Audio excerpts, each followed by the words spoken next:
Inilah kisahku. Aku terjebak menikah dengan preman ganas karena hutang banyak. Ayah menangis sambil memeluk tubuhku yang gemetar. Maafkan ayah, nak. Cuma ini satu-satunya cara agar kita tidak terus dikejar utang. Aku hanya bisa menggeleng. Air mata mengalir tak tertahan. Aku baru lulus SMA. Punya mimpi jadi perawat. Tapi kini semua itu sirna. Aku akan dinikahkan dengan seorang pria yang katanya preman kota, bertato penuh dan terkenal dengan kelicikannya. Hanya karena ayah berutang padanya, maka aku harus jadi tumbalnya. Hari pernikahan itu seperti mimpi buruk. Gaun putih ini terasa seperti kain kafan, menutup seluruh masa depan yang dulu begitu cerah. Saat pria itu datang, sorot matanya tajam, tubuhnya penuh tato, dan senyum miringnya membuat bulu kudukku meremang. Namanya Reza. Semua orang di kampung tahu dia suka berkelahi dan tak segan melukai. Kini aku miliknya bukan karena cinta, tapi karena ayah tak bisa bayar hutang. Di malam pertama, aku duduk memeluk lutut di sudut kamar. Reza hanya mengamati dari tempat tidur, merokok, dan sesekali melirik. Tenang aja, gue gak sekejam yang lo kira, katanya pelan. Aku tak menjawab, hanya diam. Bagiku, dia tetap orang yang menghancurkan masa depanku. Meski dia tak menyentuhku malam itu, rasa takut tetap mengurungku seperti penjara. Hari-hari berikutnya, aku hidup dalam rumah besar yang sunyi. Reza jarang bicara, tapi dia selalu memperhatikan. Aku mulai memperhatikan. Pula dia memang kasar dalam tampang, tapi ternyata tidak memperlakukan aku seperti barang. Dia memasakkan makanan, bahkan membelikan buku keperawatan saat tahu aku suka membaca. Tapi aku tak bisa mencintainya.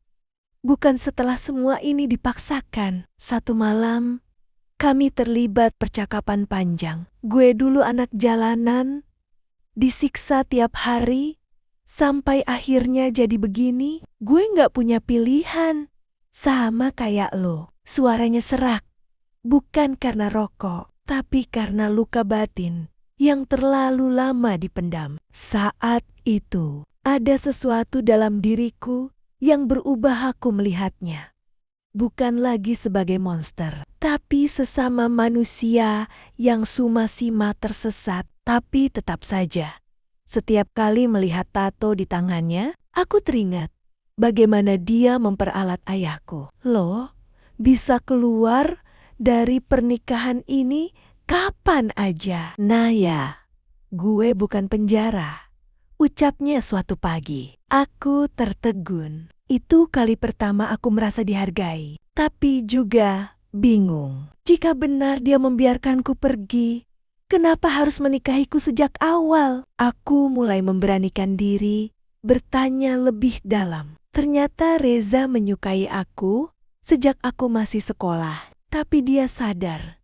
latar belakangnya membuatnya tak mungkin mendapatkan aku secara wajar. Maka dia memilih cara licik, berharap setelah aku tinggal bersamanya, perasaanku akan berubah. Itu membuatku muak, tapi sekaligus bingung, karena kini hatiku pun mulai goyah. Perhatian Reza makin besar. Dia mengantarku ikut kursus, membiarkanku belajar, bahkan menyemangatiku untuk mengejar mimpi jadi perawat. Lo gak usah mikirin gue cuma pengen lo bahagia. Kata-katanya semakin dalam, seolah dia bukan lagi preman, tapi pelindungku. Suatu malam, Reza pulang dengan wajah lebam. Dia bilang ada yang menghina aku, dan dia tak tahan. Aku marah. Bukan karena dia berkelahi, tapi karena dia masih hidup di masa lalu yang penuh kekerasan. Kalau kamu sayang aku, buktikan dengan berubah, ucapku. Dia menunduk, lalu memelukku untuk pertama kalinya, hangat.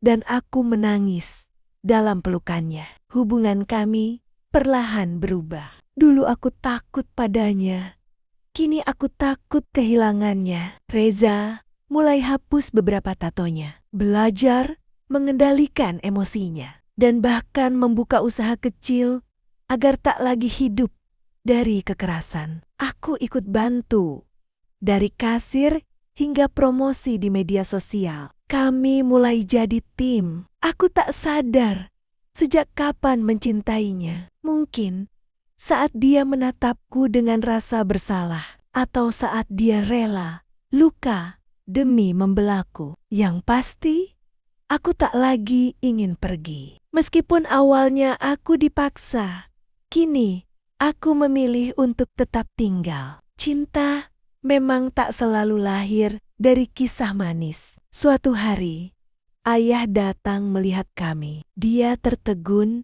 melihat perubahan Reza. "Kamu bukan seperti yang dulu," ucap ayah lirih. Reza tersenyum, menggenggam tanganku. "Karena Naya mengajari aku arti rumah, Pak. Saat itu, aku merasa seluruh dunia menyatu. Luka lama tak hilang, tapi kami belajar menyembuhkannya bersama. Aku lulus jadi perawat. Reza hadir di wisudaku, mengenakan kemeja bersih dan wajah bangga. Dulu orang menghindarinya, kini mereka mengangguk hormat. Perubahan memang butuh waktu, tapi cinta memberi arah. Aku bangga padanya, juga pada diriku sendiri. Saat kami duduk berdua di teras rumah kecil hasil usaha bersama, aku menggenggam tangannya. Andai waktu bisa diputar, aku tetap mau bersamamu, tapi bukan karena paksaan,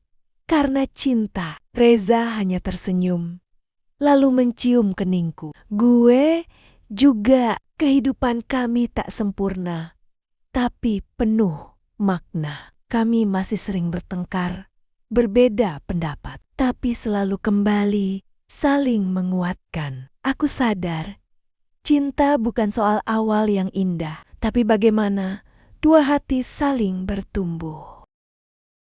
Terkadang, aku merenung sendiri. Jika aku dulu menolak dan kabur, mungkin hidupku berbeda. Tapi aku bersyukur memilih bertahan dan mencoba mengenalnya lebih dalam. Karena di balik tato dan masa lalunya, ada hati yang juga pernah tersakiti. Sekarang, Reza menjadi ayah yang lembut. Kami punya satu anak perempuan, dan setiap kali Reza menggendongnya, aku tahu masa lalu bukan akhir dari segalanya. Setiap orang punya kesempatan untuk berubah. Aku tak pernah membenarkan paksaan dalam bentuk apapun. Tapi aku percaya setiap luka bisa berubah jadi cerita keajaiban jika kita mau saling memahami dan memberi kesempatan. Mungkin inilah takdirku dipaksa mencintai, tapi akhirnya